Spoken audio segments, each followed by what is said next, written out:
everyone, this is Maki. Today, let's look at some small elements from the movie Gundam Seed Freedom. There are also some elements that seem to be hints at the story, depicting events that occurred before the film that director Mitsuo Fukuda is currently working on. Let's take a casual look at these little details. Of course, please be aware that there will be many spoilers about the movie. Are you ready? Hit the subscribe button and start the clone attack. In Seed Freedom, a mobile suit that uses clones to attack was introduced. It's the Black Knight Squad series and Destiny Gundam Spec 2. Did you notice that there's actually another mobile suit that can use clones? It also works in a completely different way than other mobile suits. It is the Gelgook Menace.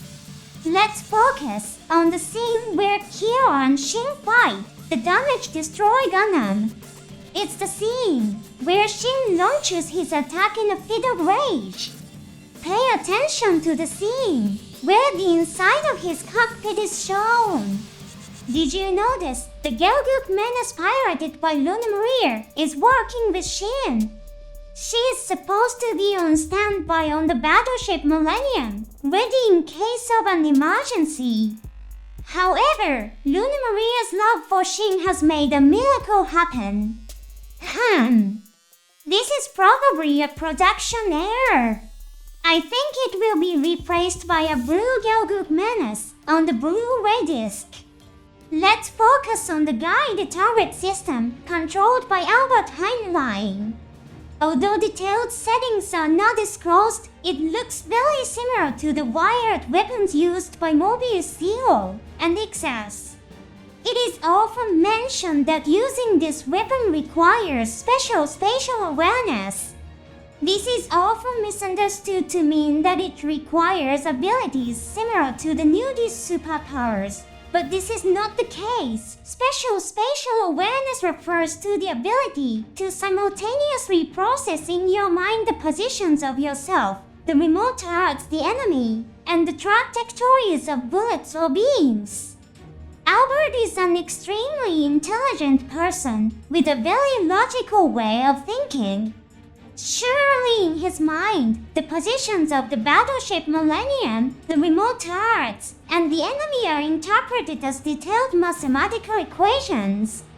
Let's take a look at the screen Albert is using. You will notice that it is equipped with the same Lacon system as the Rising Freedom. Albert is referred to as a godlike figure to the engineers who created freedom and justice. He effectively uses the system he created. In the Seed series, Newman often gets a lot of attention as a staff member aboard the battleship. However, Heinlein also seems to be a master in the use of the shooting system. By the way, let's analyze Albert a bit more. He has been portrayed as a very capable person. However, it's very likely that he grows through the battles in Seed Freedom. Let's take a look at the scene where the Millennium battleship is hijacked by the campus members. Albert says your actions are 2 minutes slower than my calculations. So what event caused those 2 minutes that Albert couldn't calculate? It's probably the fight between Kiro and Athran. This fight takes about 2 minutes. Albert deeply respects Kiro. It seems that he couldn't calculate Kiro's hesitation and pause.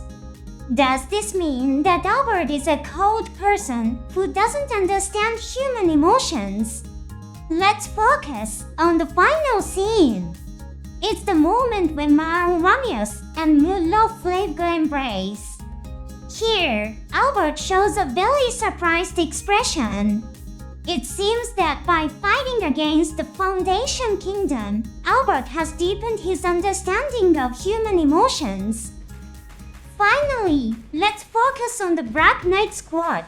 It's the Red Black Knight Squad that appears in the Freedom Hijack incident. the design is slightly different. What we should note is that the Black Knight Squad is created using computer graphics. The slight design differences and color variations are probably not production errors, but intentional. It seems that there are no parts to mount the big sword on the back. Also, the armor on the back of the waist is a different color. The beam mantle also appears to have a lower power output. There are significant differences between the time he fights the mass-produced Gilguk Menace mobile suit and the scene where he fights the Strike Freedom. The previous Black Knight Squad had two small cloaks that spread out like wings. In the battle with Eldora, it appears to spread out one large cloak. Perhaps the Black Knight Squad was modified as a result of capturing the Strike Freedom and stealing its data. I believe the Black Knight Squad color's armor color was changed to white as a result of the improvements. Some fans found it strange that he was called Black Knight when he appeared to be white. The Freedom kidnapping incident may provide an answer to such questions. In the newly produced anime, we might see the Black Knight Squad color with black armor. Let's look forward to it. Thank you for watching until the end. See you in the next episode.